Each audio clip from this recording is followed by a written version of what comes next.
Hello friends, I am Girindra Agrawal, an advocate with 25 years of experience. The purpose of connecting with you is to share my experience and learnings for general awareness and information. In light of this, I am going to discuss an important judgment of the Supreme Court, the state of Tamil Nadu versus Governor of Tamil Nadu. This judgment deals with the power of governor to assent bills under Article 200 of the Constitution. The background of the case is the Legislative Assembly of Tamil Nadu have passed 10 bills and have referred the bills to the governor for his assent under Article 200 of the Constitution. The governor have returned the bills for reconsideration, and the Legislative Assembly, upon reconsideration of the bills, have sent back to the governor for his assent. The governor did not accord his assent to the bills and sat over the bills for over 2 years. Being aggrieved, the state of Tamil Nadu have filed a writ petition before the Supreme Court seeking a direction that the governor be directed to accord his assent to the bills. The Supreme Court issued notice upon the respondent, and the governor subsequently have reserved the bills for consideration of the president. The Supreme Court held the act of the governor in reserving the bills for consideration of the president as erroneous in law, in light of the mandate provided under Article 200 of the Constitution. Article 200 of the Constitution provides three options to the governor when a bill is presented for his assent. 1. The governor may assent to the bill. 2.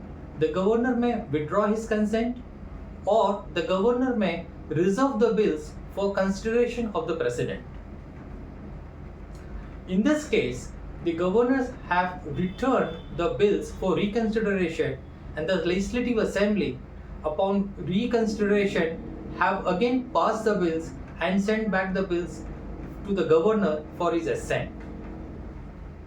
In light of these facts, the Supreme Court has interpreted Article 200 of the Constitution and has stated that the act of the governor reserving the bills which was repassed by the Legislative Assembly is erroneous in law.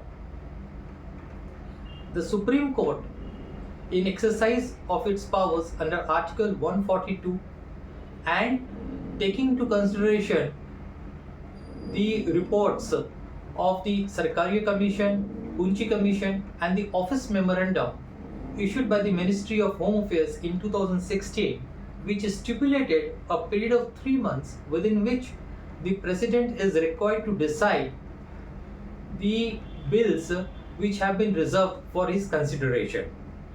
The Supreme Court has prescribed the same period of 3 months for the governor and the President to decide on the assenting of bills.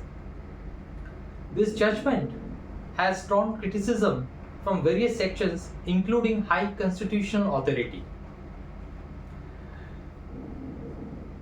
Attributing Article 142 as a nuclear missile is inappropriate, as the purpose of Article 142 is to confer on the Supreme Court the extraordinary powers for doing complete justice in exceptional and deserving cases, and which Supreme Court in this case has rightly done. The history of Article 142 may be traced to the Constituent Assembly debates.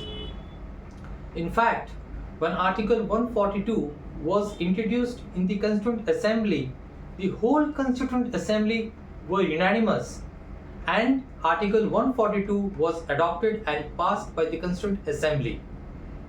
And they recognized the importance of Article 142, conferring the powers on the highest court of the country for doing complete justice in exceptional and deserving cases. Therefore, attributing Article 142 as a nuclear missile is not appropriate, unfair.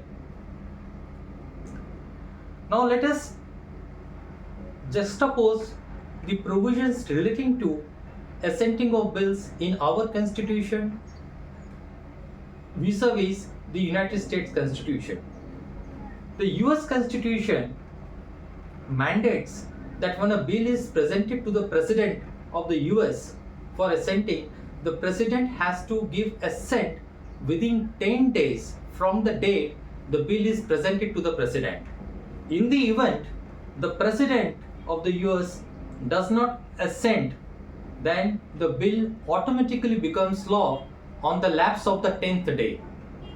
However, in our Constitution, there is no such provision with respect to prescription of time period in Article 200 of the Constitution. But notwithstanding the fact there may not be any time period prescribed in the Constitution, but when powers are conferred on a constitutional authority, it is also important that the constitutional authority is required to discharge its duty and responsibility diligently, meticulously in the interest of the public.